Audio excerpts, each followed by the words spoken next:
So my family and I were halfway through our annual summer road trip, the kind that involves way too much country music and questionable snacks. We were cruising down the highway, my dad at the wheel, my mom navigating with a map that looked like it belonged in a museum, and my brother, Jake, fiddling with his phone while I tried to tune out the world with my earbuds. Eventually, we decided to pull over at a gas station that appeared as unremarkable as any other: dusty pumps, faded signs, and a cashier who looked like he might actually be part of the furniture. We needed a quick pit stop, a chance to stretch our legs and grab some refreshments. As we approached the counter with our assortment of snacks, Jake noticed the air pump outside and mentioned the tires looked a bit low. My dad handed him a couple of quarters and suggested he fill them up. Jake, being Jake, wandered outside but quickly popped back in, a mischievous grin plastered on his face.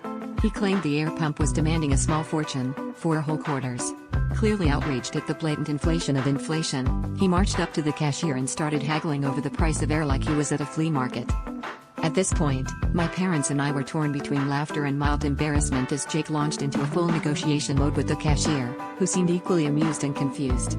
25 cents for a breath of air, Jake insisted, and that's already generous considering the stuff is literally all around us. The cashier chuckled, leaning on the counter, clearly entertained by my brother's antics. "Look, kid," he said, "we don't set the prices. It's the machine." But Jake was undeterred, rattling off reasons why he should get a discount, involving everything from environmental impact to the injustice of paying for what should be free. Finally, after several minutes of this increasingly absurd exchange, the cashier caved, partly from laughter and partly from a desire to see how this would end. He handed Jake a shiny quarter, grinning, and said, "All right, you've earned your discount. Now go and fill those tires before you run out of hot air yourself." And with a triumphant smile, Jake replied, "What can I say? I just needed a breath of fresh air."